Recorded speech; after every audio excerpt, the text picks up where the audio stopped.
Welcome to My Turn Podcast, a gaming podcast hosted by extra competitive siblings. My name's Gem and I'm joined by my littlest sibling, Erim. That was your cue to say hello. Hi, how is everyone? I did say hello. It didn't come through on my headphones. So yes, we are still in lockdown. We are still doing this remotely. And we want to thank you for continuing to listen to our joyful little podcast. Jem, I'm getting a bit worried. Do you think we'll forget how to be people after this? Like, when we get free to go outside, will we just like stay in our homes and shun the outside? I mean, I don't actually know how I'm going to survive without the Zoom beautification filter because I don't like looking at my real self anymore without it. I'm just going to walk around with one of those like screens that sort of mute your features, like a semi-opaque piece of You're just going to be in soft focus continuously then. Yeah, that's what I'm talking about. Airbrush Jemmy. Yeah, man. Well, we need it. I'm feeling pretty haggard after this third lockdown, that's for sure. Like, not seeing the sun for months. Definitely. Your skin gets all, like, sallow. We're not meant to be this colour. We're meant to be olive-skinned people. I used to be brown. Yeah, you actually are brown. I've become discoloured. I know, it's like our Turkish-Italian heritage is really offended by these continual indoor lockdowns. Our skin's rebelling against us. But thank you, anyway, for tuning in. Well, hopefully it'll all come to an end. This episode of My Turn. Yes, hopefully it will. I'm just going to have a sip of my tea because I've suddenly got a really dry throat. Do you want to say anything to the listeners in this moment of pause? Yeah, well, so, I mean, the one great thing about this whole lockdown is that we have had a chance to play lots of games, but I think I've said this before. I'd really, really love to get with you and play some board games again because that's something I've really, really missed. Yeah. I just don't have that. There's that competition missing a little bit without you and Bilen being there at the same time. Yeah. So I'm becoming a bit too passive now. Oh, no. I haven't wanted to kill anyone for a while. Well, I've just become competitive with myself, which we'll talk about when we get into our games reviews in a bit.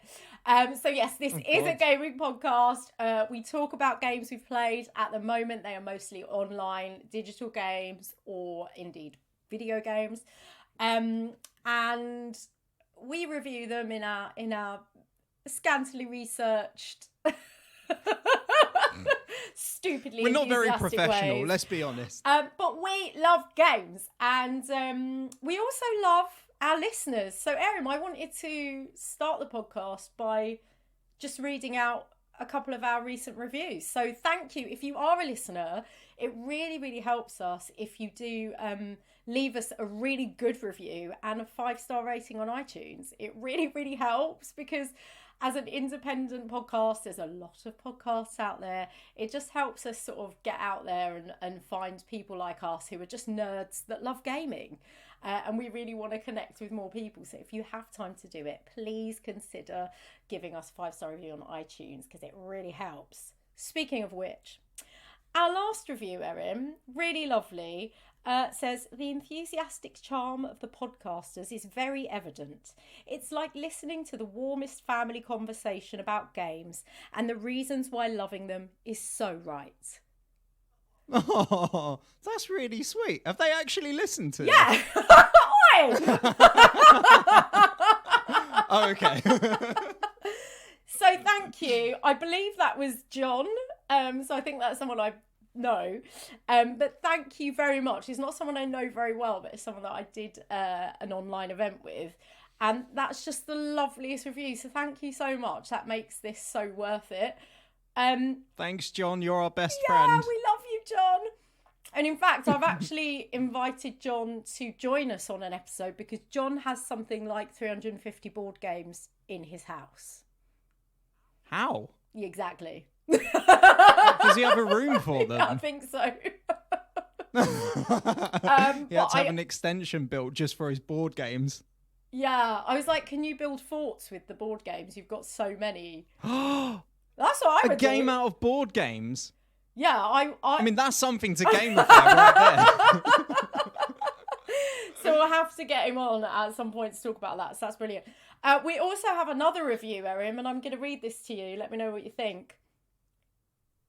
Brilliant podcast. My favourite is Gem. Written by Gem. No, it wasn't. Are you sure? No, it wasn't written by me. It wasn't. Oh, who was it then? Was it your fiance? No. He wrote a really boring review. Favourite. Did he? Yeah. But I just wanted to let you know that I'm someone's favourite, so I'm just putting it out there. It wasn't Mum and Dad, was it? No. Oh, God. I'm the least favourite child.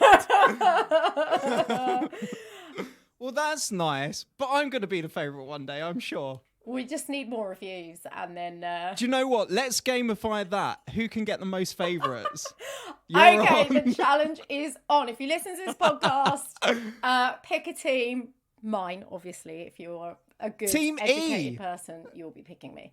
Yeah, but like, I'm more relatable. Yeah, but I'm nicer.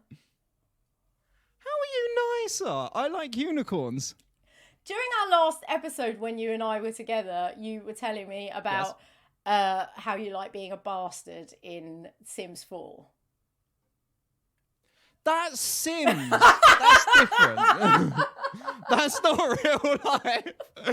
The whole point of that game is you play out something Your as a fantasies. fantasy rather Exactly. than as you are. No, that's the point I'm making. You like being horrible in games. When I play games, I never steal anything. I'm always really nice. No, you're just the sneaky assassin that's literally backstabs people. So, you know. Yeah, but only when I have to. I don't rob. Like, I hate robbing stuff. I don't like doing it. I like to... You hate... Are you an ethical gamer? Okay. You've never been a bad guy? Not unless that's the game. Well, that's just boring. Vote Team E. No! See? I'm the nice one. Yeah! Case in point, I'm the nice one. Vote for the fun one. Hey, you can be fun and nice. Come on. Yeah. Anyway, should we that's review not some true, games, let's be Erin? honest. Yeah, well, I guess that's why we're here, isn't it? I guess. Yeah, maybe we should. So you had a birthday recently, and I believe you got some presents, and you're going to talk about one of them today. So what is it? Oh, okay. So, well, believe it or not, I got a game. Ooh. So when I was looking online, I think when I was doing the Rollercoaster Tycoon episode with you, I was actually just looking online at other releases by them. And quite recently, they had a game called Rollercoaster Tycoon World, I think it was called, come out, and it was really poorly reviewed. But there was a few people saying that a game called Coaster Planet, which is the one I'm going to be talking about, was like the spiritual successor to the original Rollercoaster Tycoon games. So I thought I'd ask for that for my birthday and check out what it's like. So yeah, that's going to be my one. And you? I'm going to be talking about the much anticipated Little Nightmares 2. Oh, God. Yeah. I feel like that's the type of game that I don't like, isn't it? Well, I'll tell you about it and you can see whether you fancy playing it or not. So, let's get into your game, Erim. Tell us about it in a nutshell. In a nutshell, so developed and published by Frontier Developments. This is the same company that made the original Rollercoaster Tycoons. It was released on the 17th of November in 2016 and has been released on Microsoft Windows, PlayStation 4, which is what I am playing it on, Xbox One, Xbox Series XS, PlayStation 5, and apparently Mac OS. Whether I believe that it works on that, who knows? But yeah, this is a refurbished, refreshed, redesigned Rollercoaster Tycoon, and it is so similar. It brings back all those old memories of when you first played Rollercoaster Tycoon and thought the graphics were amazing. Now everything is so dated. This honestly is like this is literally hitting all the points that Rollercoaster Tycoon did for me when I first initially played it. There is so much room for creativity and there's so much room for detail. And especially with how obviously technology has advanced, there's a lot more room for experimenting, and it feels a lot more, what's the word? Rollercoaster Tycoon felt quite blocky in the way you build. Everything was in squares. This feels a bit more free flowing, and like you can really personalize every single aspect of it. Yeah, brilliant theme park game. Amazing. So in terms of the gameplay, just so I can get a better idea, is there anything different to Rollercoaster Tycoon, or is it the same kind of game but just updated? Yeah, it's really similar. So the mechanics of the game, the objectives and things like that, it's all about getting park ratings, building certain rides. There's a campaign basically you go through. It starts off with easy challenging parks, and then they get slowly more difficult as the game progresses. But yeah, it's the same kind of thing, like get so many guests in your park, achieve such a park rating, employ this many staff, build this many rides. So it's all kind of, I don't think there's anything original in the objective of the game. It's just the way it delivers it is obviously a lot more modernized now. Yeah. So I guess your expectations going in were very much, this is a Rollercoaster Tycoon souped up and made sexy for today. Okay. So I didn't know what to expect because I've actually played Rollercoaster Tycoon 3, and a lot of people did actually quite rate it. But I just found it was really lacking a lot of the original charm that the Rollercoaster Tycoon franchise had. I don't know what it was about it, because everything was in 3D. It was obviously made by the same people. The mechanics were quite similar, but it just didn't... I don't know. I think the way the parks were, you never got like big queues of people at rides. You'd only get like 10 or 20 people going on them at one time. And I think it was kind of at the early stages of 3D... well, not early 3D graphics, but early for them as a company, that it just didn't quite work. And I didn't get that same kind of buzz. So I was a bit like, I wasn't sure what to think, because I didn't actually realize it was by Frontier who did the Rollercoaster Tycoon games originally. I thought it was an independent company of that. But yeah, as soon as I started playing it, you can tell it's just Rollercoaster Tycoon refreshed, and done in such a fantastic way. Yeah, if anyone is a fan of the original series, then definitely check this out. Amazing. So you've talked about quite a lot of positives. Was there any positive to the game that you haven't mentioned? Any positive I haven't mentioned? Well, I mean, there is the unique kind of thing that I really want to, elaborate on later on. But so one of the things that I haven't even got that far into the game, but one of the things that really made me want to talk about it was just one of the levels in particular. I think it's only in the second scenario, but one of the levels, there's this ride called the Kraken, and the whole landscape of this place is like a big park with a ditch in the middle. And if you look in the ditches, there's all these tentacles. Yeah. And it looks like a monster. There's like a bit of dialogue that goes over it and is like, oh no, this isn't actually a monster. It's just a mechanized animatron or something. But yeah, so there's only one ride in this park, and just out of like boredom, I guess, while I'm waiting for things like to collect some money, you can actually go and sit on the rides. So you actually act as a passenger. And I saw another review of someone saying a similar kind of thing. They thought it was literally just going to be, they sit on a ride, they go through some caves, they come out to the bit with the tentacles, and just something so boring. But the amount of detail that went into it, you could actually imagine it was like a properly themed ride. There was like different rooms with moving things and triggered events. You go through water places, and then this monster would shoot out at you. And it's just like, I couldn't believe how much detail they got in a game, and the care and the thought that they put into designing it was just amazing. And yeah, I was honestly so blown away by it. You see it from the... I've got the right idea, it puts you into first person. Yeah, you can view it as first that's person. So cool. I love it. Yeah, you can basically you test out your own rides as if you're riding it if you want to. Wouldn't that be amazing with VR? I think it would be, or it would be having a lot of people throw up. Yeah, exactly. See, I was playing this with Beth, and she was she started to feel sick when I was looking around on the roller coaster. Yeah, that's funny. I mean, that is the thing with VR. Like when I've tried VR, I always feel sick. Even when the motion is quite limited, it just doesn't agree with me. I just feel really sick.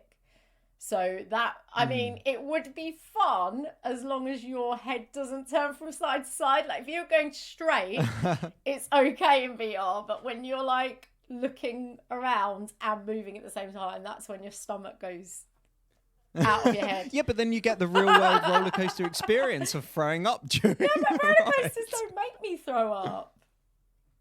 Well, these ones do because they're designed by me and I'm the evil guy. Oh yeah, see, again, proving the point, everyone. Erim is the evil one.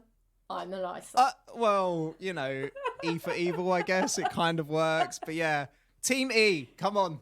Vote for me. Boo! Cancel him! Boo! He's abusing his customers. Boo! Can you because in the initial sort of roller coaster tycoon games, couldn't you sabotage stuff? Kind of. You could design roller coasters so they would like shoot off tracks, or you could drown people, or you could pop their balloons that we're walking around with. Oops. Unfortunately, I don't think you can on this game. Rightly sadly. so. But that was like part of the fun of it. You'd have actual accidents and you could kill your guests. So if Mr. Timmy was angry, you could just be like, well, you're going to drown, son. Why are you trying to kill Tim? I'm going to tell Tim. Because he was angry.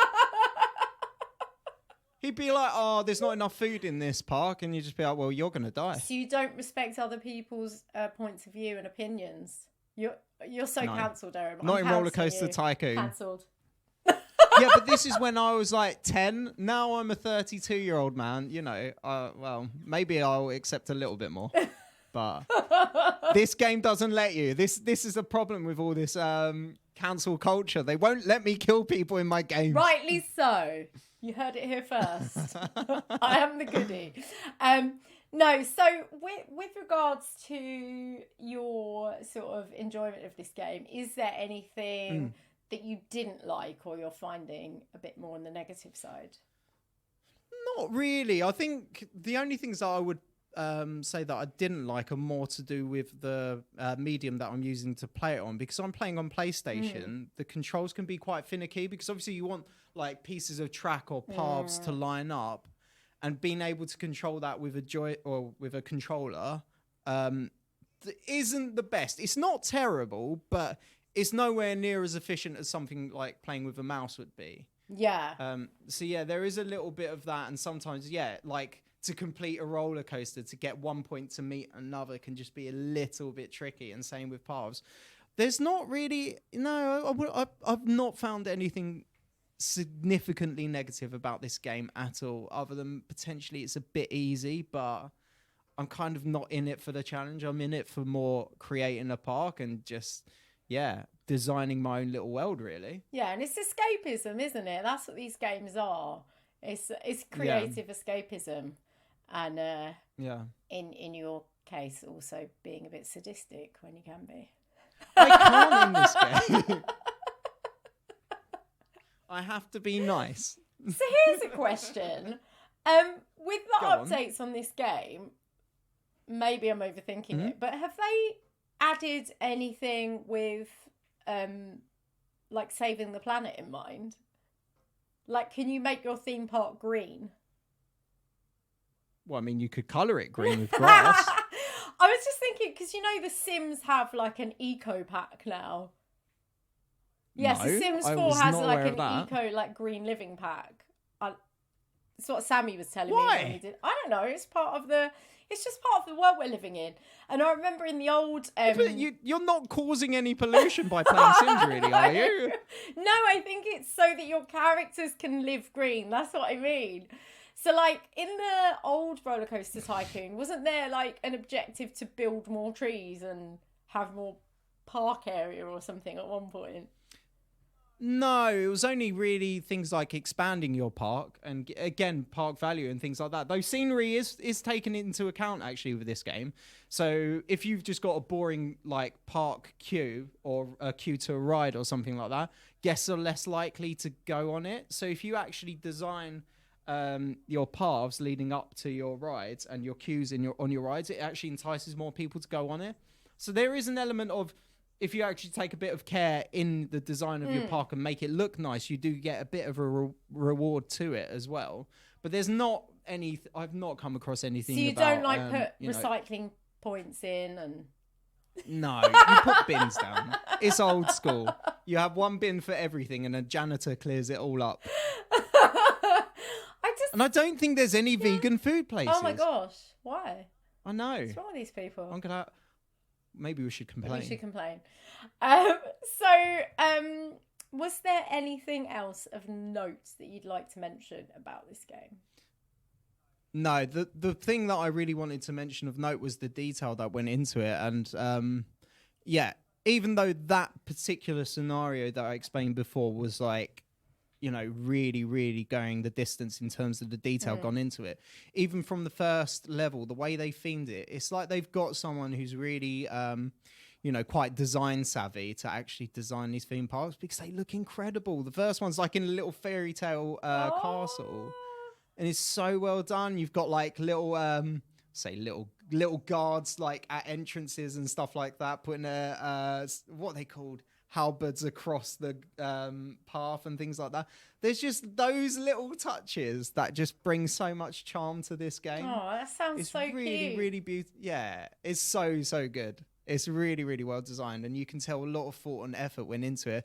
And that's why I think even myself, I love it. But like, I haven't really seen many bad reviews. Most places are like 9 out of 10, 90%, things like that. Really, really rating it very high. And it just goes to show, they put that thought and attention and detail into it, which has really paid off. Yeah, it really sounds good. And it sounds like they've done a lot to make it ultra customizable. Yeah. I think if you want to really get into that side of things, there is like options to like import your own textures and shapes and things like that. So you can really, really customize it. Obviously, for someone like myself, where I don't really understand that kind of side of the game just yet, there's still plenty that you can do to make the parks, give the parks your own personality and your own taste, really. Amazing. I love it. So who would you recommend this to? This, I would say, I'd recommend it to everyone to at least try. But if you're expecting a challenge, then maybe not so much that. I guess a gamer that would just like to be immersed in the world of creation, someone who's quite creative and just who loves the theme kind of games, like things like Theme Park World and obviously Theme Hospital and all the Sim City, those kind of games. Yeah, anyone who likes that. But I think there's a place for this game for anyone, really. Yeah, it sounds like a really accessible game. Yeah, 100%. And probably something that is more accessible to people of all ages as well. Yeah, 100%. Wicked! So that brings us nicely over to the review. What are you going to give this game out of 10?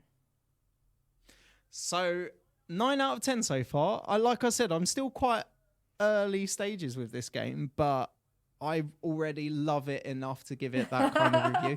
And, I think this is the kind of game that in time will just go up and up. And as you kind of like expand, maybe get some DLC to it, it's just going to ever increase that kind of value to it. So yeah, a 9 out of 10 for now, but I could easily see it becoming a 10. And one last question before we move on. Yes. You're playing it on PlayStation. Would you recommend playing it on that? Or do you think if someone's got a PC, for example, you'd get a better experience? Because you mentioned earlier. Yeah, the controls are a I'd bit definitely say clunkier. if you've got a PC or something where you can control it with a mouse, then I think this game is more for that rather than for a controller. But again, it's not a deal breaker. It just makes it a little bit awkward. And you just have to spend a little bit more time actually working around things.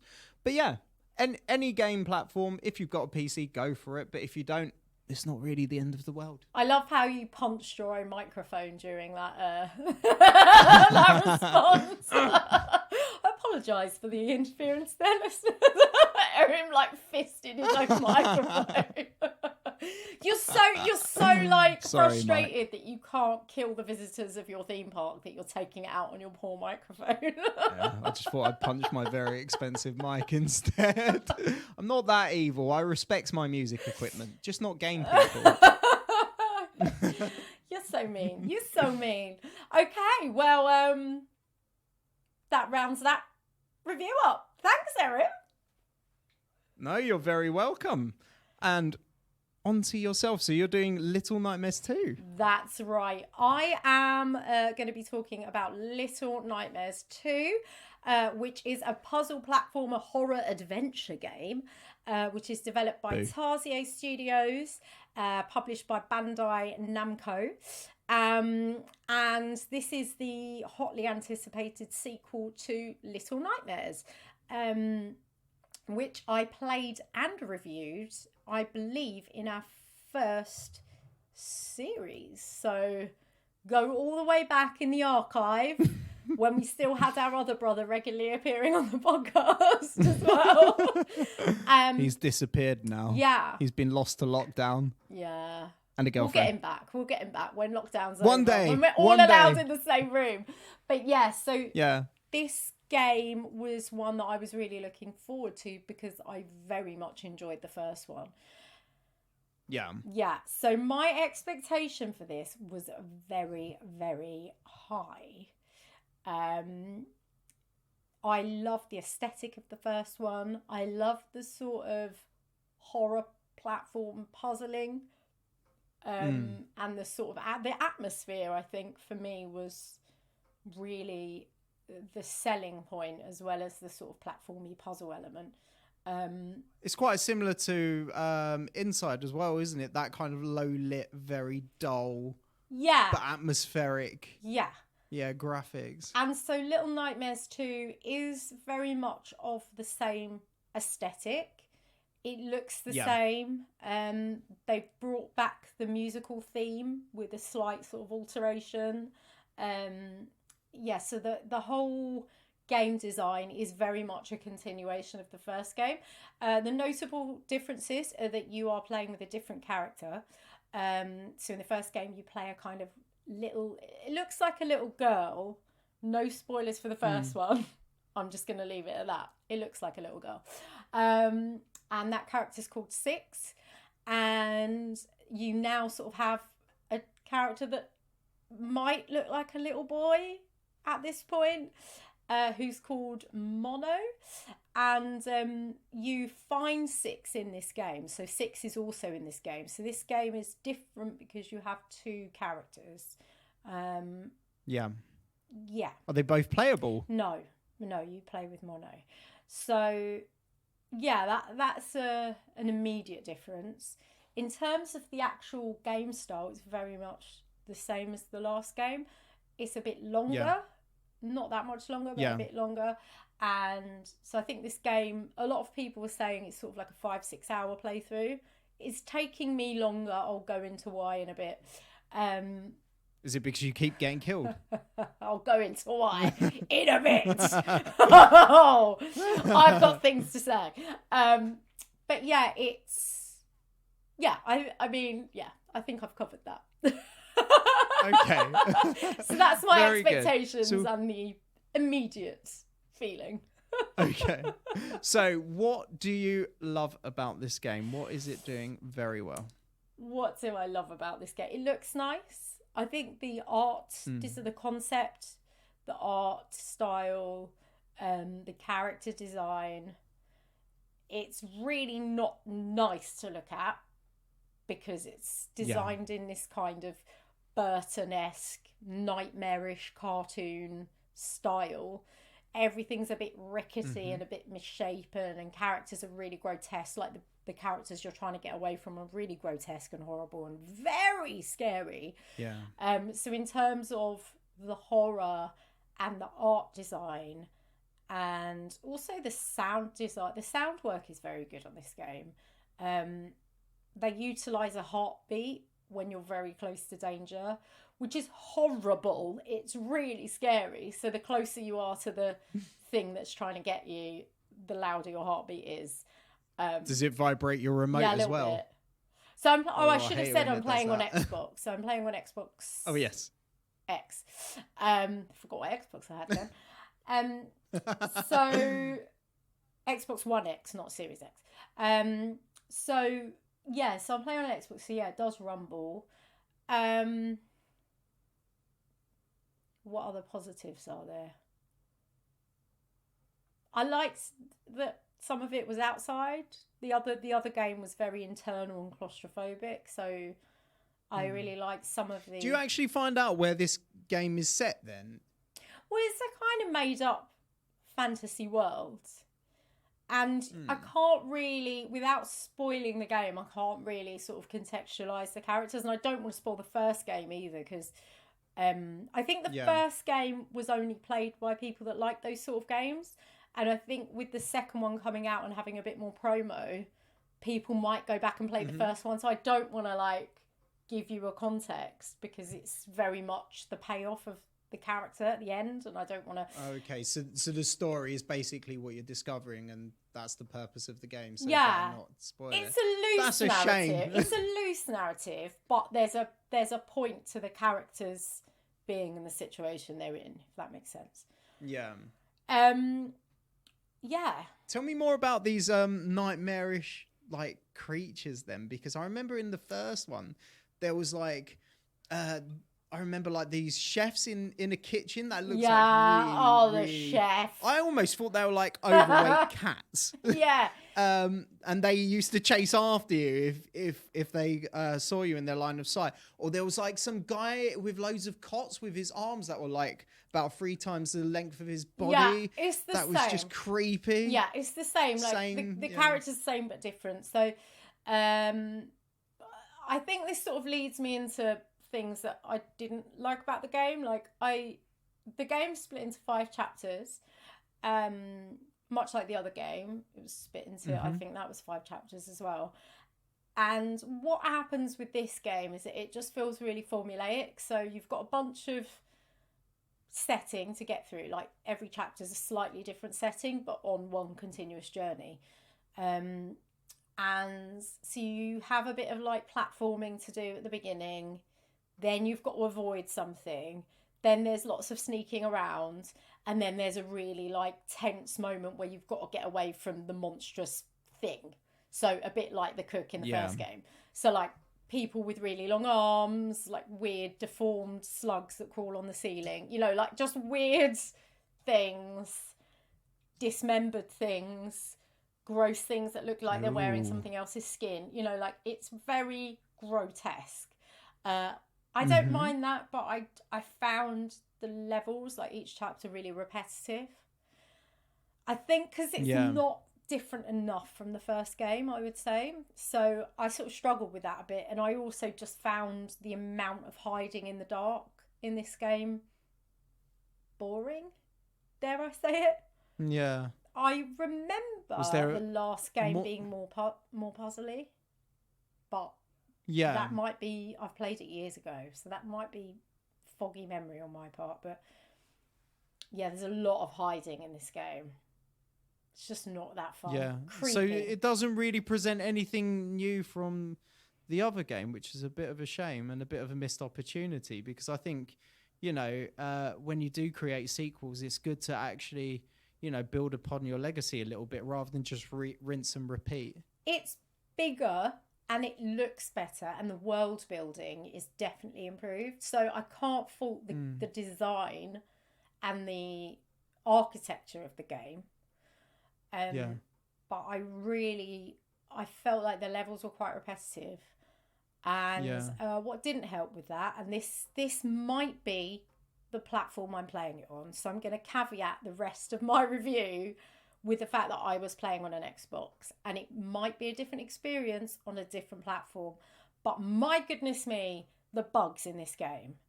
So really many bugs that I'm like throwing my controller across the room with frustration. What kind of bugs? Glitching, which is hilarious because one of the things you do in the game is collect glitches. There's like these little kind of, almost like the ghost of a child, and it's like, and they're collectibles, and you find them throughout the game. But the game is full of actual glitches and bugs. And it's a really tense game, and there are bits of it that are really hard, and I get scared. There's one bit in particular that is so damn scary. I had to get my partner to do it because I was just scared, and the game kept glitching. And so I was just like, I can't put myself through the fear again and again and again, because I couldn't. The mechanics of the action didn't work for me at all, and basically ruined the game. So the character would like get stuck against an object in the middle of a chase sequence, or it would like do this. I don't know how to describe it, but if you're watching the video, I'll do the action. She's waving her hands and her head at the same time and vibrating. Yeah, you know, like when a literal glitch. So like your character will go against something, and then like jitter. Yeah. Or stutter. Oh That's my the God, word, isn't it? all the time. And it's just infuriating. So the start of the game, the first chapter, I had a couple of bugs, and I thought, oh, that's a bit weird. I checked in case there were any patches to update. No updates. So I was like, oh, maybe it was just the first level. And then as you go through it, it seems to be the bits, even with more action, sort of running away bits, seem to be worse. And how long ago was it released, out of curiosity? Sorry if you did actually say this already. You're right, Erin. It's released like in December, the 9th of December, 2020. And I think it so only it's still just relatively came to new, Xbox. so there is room. Yeah, I think the Xbox release was like February or something. Yeah, okay, so it is very new. So unfortunately, with games, especially now, you know, these kind of things do happen. But yeah, with patches coming out and updates later down the line, I'm sure they'll probably fix it up and make it a bit better. But it sounds like a real big shame, because I think, especially for a game like this where it is quite atmospheric, things like these glitches and bugs really can spoil the immersion of the game. Yeah. I mean, you're really involved in this story, something horrendous is going to happen, and then you just like break. And it's like, For me, it's just the frustration of like certain parts of the gameplay they're not really skill based. You kind of have to dodge things, and you know, at one point, for example, you have to shine a light on something so it doesn't chase you, right? I won't say too much more because, again, I don't want to spoil the game, but just manoeuvring while holding a torch doesn't work very well on my Xbox controller. And it got to the point where I was like, why can't I do this? So I watched a video of someone else playing on YouTube, and they were playing on a PC, I think.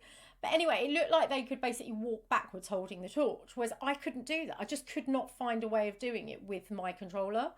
So it was really frustrating. And then Alex, my partner, took over because he'd already done that bit. He was a bit ahead of me. And he'd done it almost on a fluke. Like, he did it straight away. And then when he took over my game, he was getting really frustrated. He spent about an hour doing this one little level because you couldn't really control the character. There's no like accuracy in the action of the game. So even sometimes with the platforming elements, and I remember this from the first game, that it annoyed me because of the perspective, which looks really cool. So in terms of the level design, say you're looking into a room, well, the back of the room will be really narrow and the front of the room will be really wide, a bit like in a comic book. So the perspectives are very cartoony. And some of the angles are slightly like exaggerated on floor tiles and things like that. What that means is when you're platforming in a game like this, where the controls are not your friend, you can't even line yourself up with the grids on the floor to kind of figure out, if I jump forward on this line of floorboard, will I hit the platform which I estimate is in line with the line on the floorboard? Does that make sense? Yeah. So there are parts where you're understand, just jumping sideways, like from left to right, and you miss the platform by quite a big margin, and you're like, how can I judge depth in this game? And again, I just have to say again, like, I'm caveating all of this with the fact that I'm playing on an Xbox, and it might be different on different platforms, but it's really, really frustrating because it becomes a sort of guessing game in a part of the game that shouldn't be about skill. It should just be like crossing a space. Do you know what I mean? Yeah. Makes something that shouldn't be challenging even more difficult. Well, actually makes it difficult then. Yeah, but it's not a skill in the game. Does that make sense? What I'm trying to say? Like, yeah, it's an annoyance rather than a good challenge. Exactly. Yeah. All right. Okay. So, moving on. So, I've lost where we are. We've done our. Who would you recommend this game to? I completely. I was going to say expectations, but you already did that. I did that. I've talked about something. Well, before I get to that, I'll just say that I think I forgot that there were a few things that I did like about the game because I so when there were puzzles, I did like the puzzles, and I thought they were really good and really interesting and quite fun and satisfying. But that very much ties into what I didn't like about the game, which is that most of the game is just sequences of you hiding in shadows, which doesn't feel like either an adventure or a puzzle platformer. It just didn't. It's fine to do it for one chapter, but when in every chapter you've got the same kind of shadow thing, and it doesn't feel satisfying because there's so much of it. Yeah, but it just feels a bit copy and paste, really. But there were a couple of really, really good sequences where you had to figure stuff out, and there was an extended action, I guess, of collecting stuff, bringing it back, making something work, escaping a room. Like, that stuff I really enjoy within the nasty horror atmosphere. It was just the kind of repetitive stuff, and then anything that demanded you move fast, and then it just kept glitching for me. So I just got annoyed, and that's why it's taken me so long to play a 5-hour game. It's just fair enough. Can I just ask about the puzzle side of it in terms of, against the original game? Is it more of a challenge? Is it less of a challenge? Do you think maybe they've tried to make this game easier to play for other people to make it a bit more accessible? Do you think maybe that kind of thing was in their mind? Maybe. I feel like they've concentrated in this game on making it more scary, and it is definitely more scary. I would definitely class this as a horror game. It is. Yeah. It succeeds at being scary. It's hard to say because I remember the last game being challenging enough that it was satisfying. And I feel like this one, I enjoyed the puzzles, but I understood them all really quickly. So maybe it was easier. Like, in this game, I felt like the challenge of the puzzle was sneaking around rather than figuring it out. Does that make sense? Whereas in the last game, I feel like there was a bit more like figuring it out. Yeah. Yeah, it does sound like they have tried to make it a bit more of a popular and accessible game. And their focus has changed in terms of how they want to present it, I guess, in terms of making it more of a horror game rather than a puzzle game. But yeah. So go on then. And I've done it again. I forgot. Who would I recommend this to? That's it. Yeah, thank you. Lifesaver there. So look, despite what I've said, this game's got really good reviews, and which is why I suspect that if you play it on something that isn't maybe a console, then you might get a better experience with this.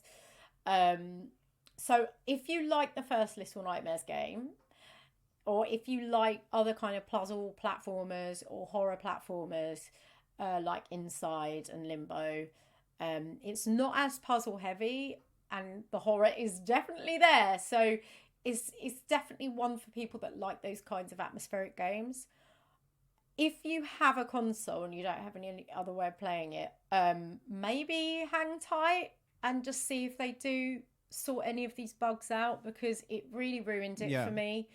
And my partner was exactly the same. Like, we just got so frustrated with it. And I think also for the price point, I think it was about £25. Yeah. I'm pretty sure it only just came out on the Xbox this February. So not expensive, but also not cheap. For a fight, which I don't mind paying that, but I also would rather they held off the release to sort it out so you can play it. Do you know what I mean? Like, when a game's like £15 even, I feel a little bit less bothered by the odd bug, but there's just so many bugs for me. Even things like picking objects up. There were times when I just had to reload a whole sequence to pick an object up because there was a bug. It just really, it's just ruined the whole experience for me. So yeah, I do recommend it to anyone who likes horror games, puzzle platformers, who like the first game. But yeah, maybe do a bit of research about whether it is just consoles that have this issue, or yeah. Yeah. I think that's it. I almost think in this day and age of gaming that actually being a bit more patient before you get games, and also consoles, is probably a better way to do it, because then you get a bit of time for people to iron out these issues. So, I mean, like, for example, the PlayStation 5 coming out, I don't know if there's any bugs with that, but like, I would rather not rush into it and then get disappointed that it doesn't live up to all this hype. And I think it's the same with a lot of games. I don't really go out my way to get the newest release of something. I'd rather just wait a little bit longer. But I think, patience does pay off at the minute. But yeah, it is a shame to hear that it is quite buggy, but hopefully. Yeah,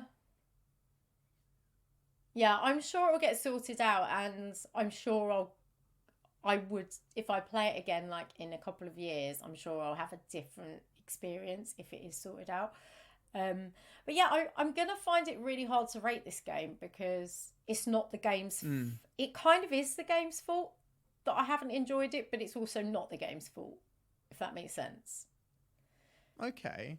So how would you rate it then? It's really tough. Like, at the moment... Could you give us maybe a range of, I feel like scores? I feel like if everything worked properly, I'd probably give it a sort of 8 out of 10. Yeah. So still really, really good. Yeah, but because of the way it is, I'm leaning more towards a sort of 6.5, 7 out of 10. Which is still respectable. Yeah, and I feel really bad. You really loved the first game. I really loved the first one, you see. So that's the problem for me. It's just... And I do think that all the creeping around just got very tedious as well. So that's why I wouldn't give it... I think I gave the first one 9 out of 10 or 8.5. Yeah, I remember it being... You really enjoyed it, definitely. Yeah. So, so I don't know. Find us on Insta or on I can't speak, Twitter. Just search My Turn Podcast and tell us what you think, because it might just be playing on an Xbox. You know, it might be fine on PlayStation. It might be fine on a PC. Like, I'd really be interested to know. One of my friends is playing on a PlayStation now, so I'm looking forward to hearing from him whether he's actually playing on the new PlayStation 5. So yeah, I wonder if it's any better. Will be interesting to see if there are just issues across. Did you research as well if there's just issues in general, or did you just... There was a few people that had posted videos saying that they were finding bits a bit glitchy. But most of the videos I've watched and posts I've seen are more like people trying to figure levels out and things like that. So I haven't really looked into it that much. I don't really like to, unless I have to, I don't really like reading about games while I'm playing them. Yeah, I guess fair enough. You don't really want to spoil it for yourself. But yeah, I'll have a look. Now we've talked about it, I'll have a look. Yeah, but if you... Well, it still sounds like a pretty fun game worth checking out either way, definitely. Yeah, I was just going to say, because you didn't like the atmosphere inside, did you? I hated it. You'll hate I this. hated it You'll hate so this. much. There is one bit that is so damn scary, and I even read a review, and the reviewer, who's a professional games reviewer, was like, it was hideously scary, this sequence. It was horrible. So in that sense, like, great game. Do you know what the worst thing is? Beth wants to get it so that she can watch me play it. Yeah. And I don't want to. And now you said about the scary thing, I really don't want to. But then she's just going to emotionally blackmail me into doing it so she can watch. Send us a video. And then I have this thing that I had with playing Inside, where I was like, I hate it so much, I just want it to end, so I need to finish it. And that's exactly what's going to happen with this as well. I'm just going to hate it and have to finish it. But yeah, with Inside, I think I just needed to drink while I was playing, and that kind of helped. Oh, with this one, you'll that... never make a platform if you're drunk. The platform is when you're trying to, like, where you're missing the platform, even though it's right in front of you. Just, oh my God. Or maybe I'll get motion sickness from that as well. No, you won't. But yeah, it would be funny to watch you play. I was we were doing this really scary sequence last night, and I was screaming even when I'd handed the controller to Alex. I was still just going, ah, ah, ah, it's gonna get you, ah! Like a baby. At least Alex likes these kind of games, whereas with me it's just torture. Yeah, he didn't like it. He liked the first one. He's like me. He didn't like he it. Didn't like it. For the same but reason. I meant as in the style of game rather than. Oh yeah. If everything worked, we would have both enjoyed it a lot more, I think. Yeah. Whereas this is like the style of game that I think, no. If I ever have the choice not to play it, I will not play it. But it looks like I might not have that choice. Well, okay. That brings us to the end of this delightful episode. I feel like all worked up now. Got my horror feels going on. You've got to go back to that, whereas I've got to go back to building roller coasters and lovely, happy, cartoony graphics. So, I'm quite happy here. Well, thank you so much to everyone joining us for our very professional reviews that you've just heard. And remember, please, if you have time, leave us a 5-star review on iTunes. And remember to put at the top, Gem is my favourite. Thank you very much. No, you beat me to it. I was going to interject and be like, and really, really importantly, vote for Team E. Vote for Team G. No, Team E. Boo. We are on Twitter at MyTurnPod, and we are on Instagram. I think MyTurnPod again. If you type in My Turn Podcast, you'll find us. And we'd really appreciate some love and a share. We do this for the love of games, and if you love games too, join us. Recommend some games to us. And yes, we look forward to having some chats with people online. So get in touch. So thank you very much. That's goodbye from me, Jen. Thank you very much. Goodbye from me, Erim, the best one. Yes. I'm the best. Bye. Bye.